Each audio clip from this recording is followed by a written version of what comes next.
Hello, Sun City residents.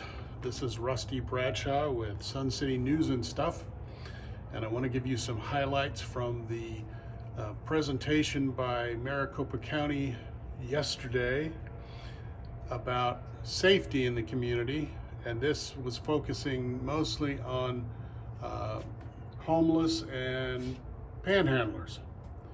So first I want to share a little information that they provided in the beginning. The non-emergency number to call the Maricopa County Sheriff's Office is 602-876-1011. And to reach any of the county departments, you'd want to call 602-506-6616. Now, the panel that provided information and answered questions at yesterday's presentation included Rachel Mitchell, the county attorney, Jeff Gentry, the undersheriff for Maricopa County, Debbie Lesko, the District 4 supervisor for the Board of Supervisors of the county, Darcy Kober, an assistant manager for the county, and Nancy Flanagan, an assistant manager for the county. Debbie Lesko said that she has gotten a lot of calls from Sun City and the surrounding area concerning panhandlers and homeless, and that's what drove the creation of this meeting, to provide residents with some information and some tips on how to deal with the situation. Unfortunately, part of the problem in dealing with these situations are that neither panhandling or homeless are against the law, and they can't be criminalized. Rachel Mitchell said one thing to do with the panhandlers is to not give them money, and that's something that I've harped on over the years, and that's coming directly from the law enforcement agencies that I talk with. If you don't give them money, they're going to move on somewhere else where they're going to get the money. So if you don't want them around, don't give them the money. And I know that may sound kind of cruel and insensitive, but the fact is there are resources for these people, but only if they want it. Mitchell also said that signage could be put up reminding people that they don't have to give to panhandlers.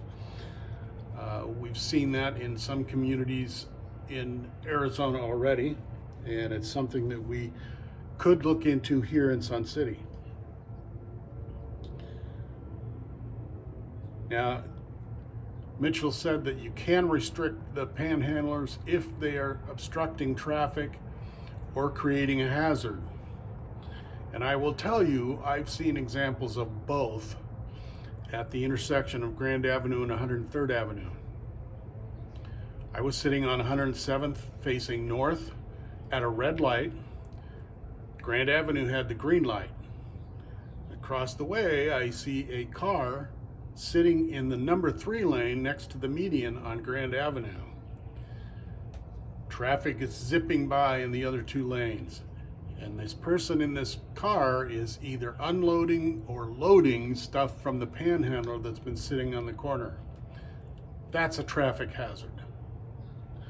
I was also at that same intersection going to make a left turn from Grand Avenue onto Del Webb. We got the green arrow, but nothing moved because several cars ahead of us, somebody's giving money to the panhandler. I missed the light. That's obstructing traffic. So in that particular intersection, you can definitely restrict them because of those 2 things. And I think you can do that at a lot of different intersections, because at the intersection of 83rd and Bell Road, I've seen panhandlers on the 2 medians on Bell Road and on the median on 83rd Avenue on the south side of Bell Road. Now, there's no median on the north side of Bell Road, but I've seen them on the corner on the sidewalk. Okay. Now, there have been concerns about homeless people on the golf courses in Sun City, even trying to take showers with the sprinklers. Now, homeless on the golf courses can be trespassed because that is private property. But the owner of the private property has to make the call to the sheriff's office to have them trespassed. That is something that can be criminalized. If they're on private property and the owner doesn't want them there, and they don't leave when they're asked to leave, call the sheriff's office. Now, there's been concerns because some of the homeless are defecating on the sidewalks and in other public areas. And Mitchell said that that can be charged as a public nuisance. And there's also been a lot of concerns about the Fry's store on the southeast corner of Grand Avenue and 107th Avenue, because a lot of homeless hang around in that area. People are becoming scared to go down there because of it. Mitchell said that Fry's has been cooperative in reporting people to be trespassed, but not all businesses are being cooperative in that regard. Now, there was a question about homeless being in the backyards of private residences. Mitchell said that is also trespassing, and she joked because apparently every time she comes over, people ask if they can shoot people on their property, and she said you can't shoot them just for trespassing, but you want to call the sheriff's office at the non-emergency number and they'll come out and remove them. Gentry said that the sheriff's department has a great relationship with Fry's and that they're there numerous times, and they will make arrests if necessary. Unfortunately, panhandling is legal, but if they are aggressive, it can be a crime. And he also said that defecating in public can also be prosecuted. And if people see that kind of activity, they're asked to call the sheriff's department. Flanagan said there are resources for homeless, and the county tries to connect them with those resources. But not all of them want that.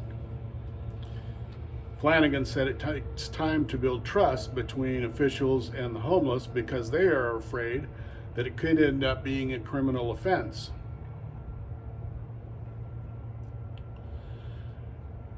At first, she said the large amount of people at first refuse the help the county offers, but they open up when they go back. She said there is a small element that does exist that doesn't want help. She said most want to get off the street. Now, from what I've heard over the years, that's not quite true. When the sheriff's office and the fire departments have gone down into the riverbed and tried to remove them there because they were camping out on private property, most of them said they were doing that kind of lifestyle because that's what they wanted and they didn't want to change. In fact, Mike LaVault, mayor of Youngtown, told me one time that he offered a homeless woman down there a job, and she said, why would I want a job when I make $100,000 a year tax-free doing this panhandling and living on my own? So, two sides to the story there, you decide.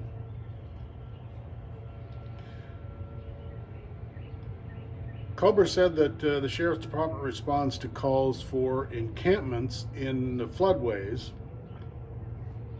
but also on roads and medians. And the county will go in and clean up encampments that are found in those areas.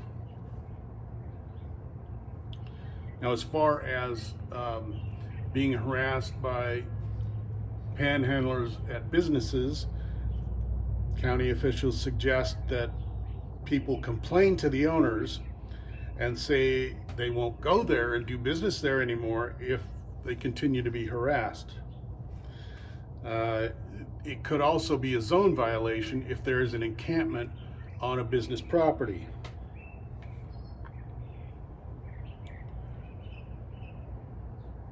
There was a question about auto thefts going up and how it was related to homeless. And Gentry said that he couldn't really correlate thefts to homeless, but he said that deputies respond to all auto thefts and make reports. And they have had some success in making arrests on auto thefts.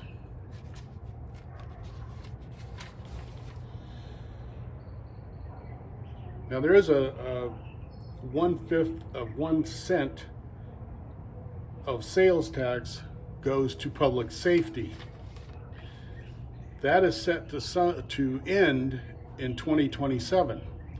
But there will be a measure on the November ballot called Proposition 413 that asks to extend that 1/5 of 1 cent to go to public safety. That's not a new tax. It's just extending what is already there. And the public service agencies and public safety, especially the sheriff's office, could use more funds. They're understaffed, especially here in District 3, and more deputies on the road and in the communities would be very helpful in cutting down crime.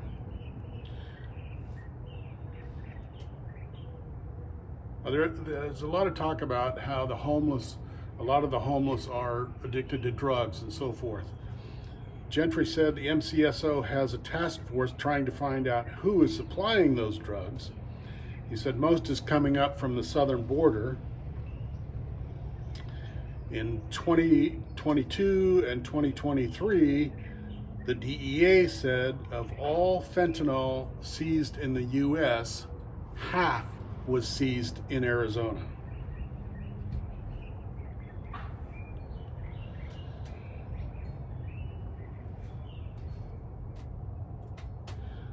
Okay, and there's I'm going to skip that part because it's not too sure what I'm getting at with my notes. And it was advised, though, that people who encounter the homeless should not engage them directly. They should call law enforcement because that you run the risk of something happening. Now, a few years ago when I was on the newspaper, I did a story about some residents who went down to Grand and 107th Avenue to try and deter the panhandlers. They had signs and so forth reminding people. Some of the panhandlers got very aggressive. And one person told me that one even drew a weapon. So be careful. Just walk away. Now, panhandlers can be prosecuted if they are aggressive with their approach. If they refuse to take no for an answer, if they follow you after the initial contact, anything intimidating or threatening in their behavior is considered aggressive. So also report that and get as much information as you can, a description of the person, a picture if you can. All of these things are things that you can do to keep yourself safe. So that's the highlights from the panhandling and homeless presentation from yesterday. Be safe out there. take care of yourself, and avoid conflict. Thank you for watching.